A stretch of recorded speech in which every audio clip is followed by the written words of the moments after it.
Hi guys, welcome back to my channel Slam and Strike. So இந்த வீடியோவில் நம்ம எதை பற்றி பார்க்க போகிறோம்னா, இந்த வாரம் ஸ்மாக் டவுனில் என்ன நடந்துச்சுங்கிறத பற்றி தான் பார்க்க போகிறோம். ஸோ ஆகஸ்ட் 7 ஃபிலிடெல்ஃபியாவில் நடந்த இந்த ஸ்மாக் டவுனில் என்ன ஹைலைட்ஸ்ன்னு பார்த்தீங்கன்னா, நம்ம கெவின் ஓவன்ஸுக்கும் சிஎம் பங்குக்கும் நடுவில் நடந்த காரசாரமான விவாதம், அது போக ராண்டி ஆர்டனுக்கும் கோடி ரோட்ஸுக்கும் இடையே நடந்த ஒரு விவாதம், ராண்டி ஆர்டன் கொடுத்த தரமான மெசேஜ், அப்புறம் பார்த்தீங்கன்னா மெயின் எவெண்ட்டில் ஷார்லெட்டுக்கும் ஜேட் கார்கிலுக்கும் இடையில நடந்த மோதல். ஸோ இதெல்லாம் பற்றி தான் பார்க்க போகிறோம். ஸோ வாங்க கைஸ் வீடியோக்குள்ளே போகலாம். ஸோ ஆரம்பமே சரவடிங்கிற மாதிரி நம்ம கோடி ரோட்ஸ் மியூசிக் அடிக்குது. கோடி ரோட்ஸ் மாசா என்ட்ராகிறாரு. என்ட்ரானோடனே மைக் எடுத்துகிட்டு பேசுகிறாரு, இந்த மாதிரி ராண்டி ஆர்டன் நீ எங்கே இருந்தாலும் வெளியில் வா, நான் உங்ககிட்ட பேசியே ஆகணும் அப்படிங்கிற மாதிரி ராண்டி ஆர்டனை வெளியில் கூப்பிட்றாரு. கூப்பிட்டு இருக்கும்போது அவர் சொல்கிறாரு, சிஎம் பங்க் ஜெயிச்சிட்டான், ஆனால் அவனுக்கும் இதுக்கும் சம்மந்தம் இல்லைன்னு நினைக்கிறேன் அப்படிங்கிற மாதிரி சொல்கிறாரு. சிஎம் பங்க் மியூசிக் அடிக்குது. சிஎம் பங்க் மியூசிக் அடிச்சுட்டு சிஎம் பங்க் மாசா வெளியில் வராரு.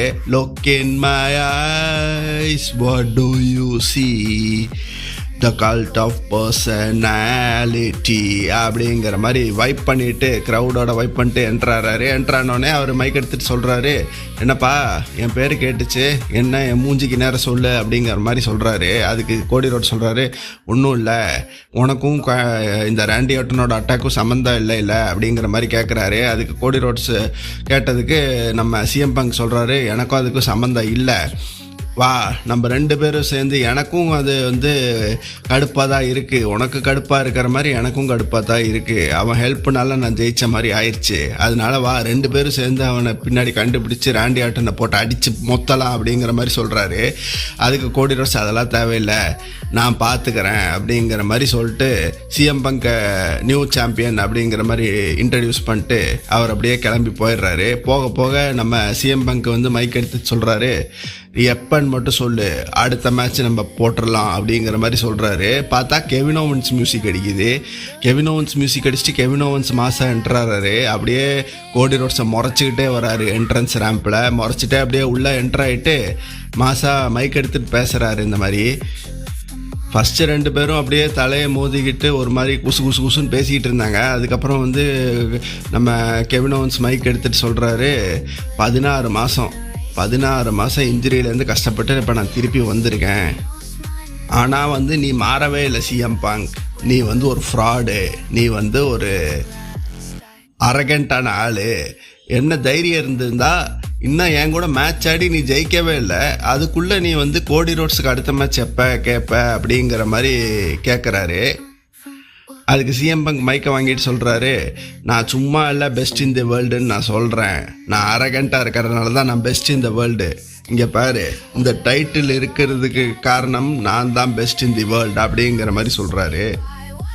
அதுக்கப்புறம் சொல்கிறாரு, நீ இங்கே இருக்க காரணம்னா அது நான் தான் எல்லாத்தையும் இந்த மாதிரி அந்த டோரெல்லாம் இது பண்ணி நான் எல்லாம் இது அச்சீவ் பண்ணனால தான், நான் எல்லாமே இந்த மேனேஜ்மெண்ட்டுக்கு எதிராக அந்த மாதிரி எல்லாம் பண்ணனால தான் இப்போ நீ இங்கே இருக்க அப்படிங்கிற மாதிரி சொல்கிறாரு. அதுக்கு முதல்ல நன்றியாயிரு அப்படிங்கிற மாதிரி சொல்கிறாரு. அதுக்கு கெவின் ஓவன்ஸ், அதெல்லாம் எனக்கு தெரியும், நான் தேங்க்யூ சொல்ல விரும்புகிறேன், அப்புறம் இதுக்கும் நான் தேங்க்யூ சொல்ல விரும்புகிறேன், எப்படி ஒரு மனுஷன் ஒரு ஆளாக இருக்கக்கூடாதோ அந்த மாதிரி நீ எனக்கு கற்றுக் கொடுத்துருக்க, உன்னை மாதிரி இருக்கவே கூடாதுங்கிற மாதிரி கற்றுக் கொடுத்துருக்க, அதுக்கு தேங்க்யூ அப்படிங்கிற மாதிரி சொல்கிறாரு.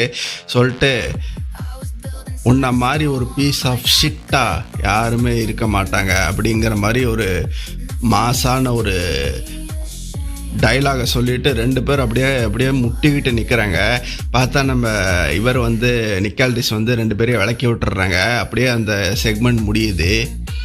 செமையாக இருக்கும். ஏன்னா கெவின் ஓவன்ஸுக்கும் சிஎம் பங்குக்கும் இடையில நிறைய பிரச்சனைகள் இருந்திருக்கு. முன்னாடியிலேருந்தே 2 பேரும் எனிமீஸ் தான்.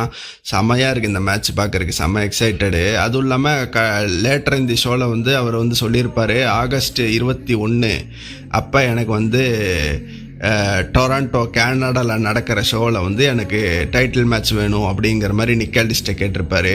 அதுவும் ஓகே ஆயிரும். அது முடித்தோடனே பார்த்தீங்கன்னா ட்ரிக் வில்லியம்ஸ் வர்சஸ் பேரன் கார்பின் ரீமேட்ச் நடக்குது யுனைடெட் ஸ்டேட்ஸ் சாம்பியன்ஷிப்புக்கு. ஸோ அந்த மேட்ச் வந்து பேக் அண்ட் ஃபோர்த்தாக போகுது. ரெண்டு பேரும் மாறி மாறி அடிச்சுக்கிறாங்க. ட்ரிக் வில்லியம்ஸ் வந்து அவரோட அத்லட்டிசிசம் எல்லாம் காமிச்சிருப்பாரு, வெளியில் டைவ் அடித்து அந்த மாதிரியெல்லாம் பண்ணியிருப்பார். நல்லா போயிட்டு இருந்துச்சு மேட்ச்சு. ஆனால் எப்பவும் போல் நம்ம பேரன் கார்பின் வந்து கடைசியில் வந்து வெளியில் அவர் டைட்டில் எடுத்து நின்றுருக்கும்போது வெளியில் அவர் வரும்போது அவர் மண்டையில் டைட்டிலால் அடித்து பின் போட்டு ரீட்டைன் பண்ணிடுறாரு. Baron Corbin still United States champion. அது முடிச்சோடனே பார்த்தீங்கன்னா the new women's champion Chelsea Green என்ட்ராகிறாங்க. ஸோ ஒரு செலிப்ரேஷன் மாதிரி வச்சுக்கிட்டு இருக்காங்க. ஸோ எல்லாரையும் க்ரௌடு எல்லாம் தேங்க் பண்ணிவிட்டு என்னையும் நான் தேங்க் பண்ணிக்கணும், ஏன்னா நான் இருந்தனால தான் இவ்வளோ ஜெயிக்க முடிஞ்சு அப்படிங்கிற மாதிரி சொல்லிட்டு டிஃபனி ஸ்ட்ராட்டன் இன்ட்ரடியூஸ் பண்ணுறாங்க. ஸோ டிஃபனி ஸ்ட்ராட்டன் வெளியில் வந்துட்டு இந்த மாதிரி உனக்கும் தேங்க்ஸு, நீ என் ஃப்ரெண்டாக இருக்கிறனால இதெல்லாம் நடந்துச்சு அப்படிங்கிற மாதிரி ரெண்டு பேர் பேசிகிட்டு இருக்க ஃபேட்டல் இன்ஃப்ளூயன்ஸ் வெளியில் வராங்க. ஃபேட்டல் இன்ஃப்ளூயன்ஸ் வெளியில் வந்துட்டு போதும் நடந்ததெல்லாம் போதும் அப்படிங்கிற மாதிரி அவங்க எப்பவும் பேசுகிற மாதிரி பேசிகிட்டு இருந்தாங்க. பேசிட்டு இந்த மாதிரி எனக்கு வந்து உமன்ஸ் யுனைடெட் ஸ்டேட்ஸ் சாம்பியன் வேணும் டிஃபனி ஸ்ட்ராட்டன் அப்படிங்கிற மாதிரி கேட்டதுக்கு அவங்க சொல்கிறாங்க, முதல்ல நீ உங்கள் டேக் டீம் டைட்டில்ஸை போடுங்க, அந்த மேட்ச்சில் நீங்கள் ஜெயிச்சிட்டிங்கன்னா நான் என் டைட்டில் உனக்கு எதிராக டிஃபெண்ட் பண்ணுறேன் அப்படிங்கிற மாதிரி டிஃபனி ஸ்ட்ராட்டன் சொல்ல, வா ரெஃபரியை கொண்டு வாங்கன்னு அப்படின்னு மேட்ச் ஸ்டார்ட் ஆகுது. Fatal influence versus Chelsea green and Tiffany Stratton. So அந்த மேட்ச் பேக் அண்ட் ஃபோர்த்தாக போகுது. ஆனால் கடைசியில் வந்து நம்ம ஃபேட்டல் இன்ஃப்ளூயன்ஸ் வந்து அவங்க ஃபினிஷரை போட்டு ஜெயிச்சிட்றாங்க. செல்சி கிரீன் மேலே பின் போட்டு ஜெயிச்சிட்றாங்க. ஸோ அடுத்த வாரம் வந்து செல்சி நம்ம டிஃபனி ஸ்ட்ராட்டன் வர்சஸ் ஜேசி ஜேன் மேட்ச் நடக்கும் யுனைடெட் ஸ்டேட்ஸ் உமன்ஸ் சாம்பியன்ஷிப்புக்கு.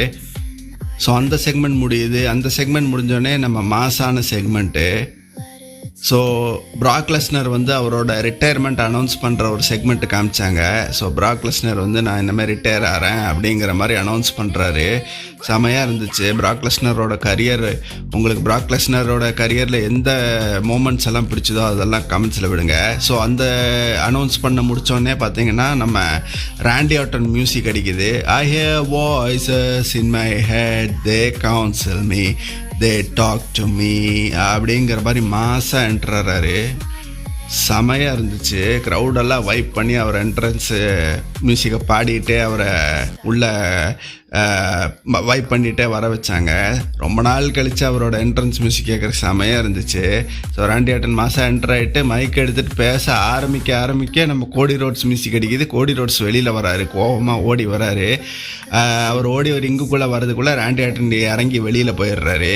இறங்கி வெளியில் போனோடனே கோடி ரோட்ஸ் கோபமாக மைக் எடுத்துகிட்டு, எதுக்கு பயந்து ஓடுற, வா ரிங்குக்குள்ளே வா அப்படிங்கிற மாதிரி மிருகம் மாதிரி கத்திட்டு இருந்தார். ஆனால் ராண்டி ஆர்டன் அதெல்லாம் காதில் வாங்காமல் வெளியில் நின்றுட்டு இருந்தார். அப்புறம் மைக் எடுத்துகிட்டு சொல்கிறாரு, நீ எவ்வளவோ பண்ணிட்ட, இது ஏன் பண்ணேங்கிறத மரியாதையாக நீ வந்து எனக்கு சொல்லியே ஆகணும், யூ ஓ மீ அப்படிங்கிற மாதிரி சொல்கிறாரு. அதுக்கு வந்து ராண்டி ஆர்டன் வந்து மைக் எடுத்துகிட்டு சொல்கிறாரு, என்ன நான் உனக்கு சொல்லணுமா அப்படிங்கிற மாதிரி கேட்டுட்டு, சரி சொல்கிறேன் கேளு, உனக்கு ஞாபகம் இருக்கா ரெசில்மேனியாவுக்கு முன்னாடி நீ என்ன சொன்ன, ராண்டி ஆர்டனோட ஒரிஜினல் வேர்ஷன் ரியல் ராண்டி ஆர்டனை வெளியில் கொண்டு வான்னு சொன்னேல, நீ எனக்கு பர்மிஷன் கொடுத்தையில, ஞாபகம் இருக்கா, நீ யாரா எனக்கு பர்மிஷன் கொடுக்குறக்கு, நீ எனக்கு பர்மிஷன் கொடுக்குறியா அப்படிங்கிற மாதிரி கோபமாக பேசிட்டு, நான் வந்து பெஸ்ட்டு வெர்ஷன் ஆஃப் ராண்டி ஆர்டனுக்கும் வந்து என்னால் தோக்க முடியலை, நீ வந்து அந்த ரிங்கில் என்ன 1 2 3 அடித்து ஜெயிச்சிட்ட, அதனால நான் வந்து என்னோட வேர்ஸ்ட் வேர்ஷன் ஆஃப் ராண்டி ஆர்டனை கொண்டு வர போகிறேன்,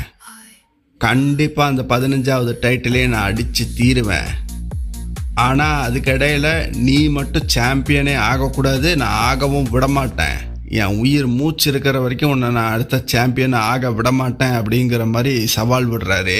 அதுக்கு கோடி ரோட் சொல்கிறாரு, ஞாபகம் இருக்கா தம்பி, நீ வந்து லெஜண்ட் கில்லராக இருந்த, நிறைய லெஜண்ட்ஸோட கரியரை முடிச்சிருக்க, இப்போ நீ தான் இந்த லிஸ்ட்டிலே கடைசி லெஜண்டு, உன்னை யார் முடிக்க போகிறா, அது கோடி ரோட்ஸ் அப்படிங்கிற மாதிரி மாசாக ஒரு பதிலை கொடுத்துட்டு அப்படியே கடுப்பாக நின்றுட்டு இருந்தார். மாசாக இருந்துச்சு. அந்த 2 பேரோட விவாதம் செமையாக இருந்துச்சு, ப்ரோமோஸ்.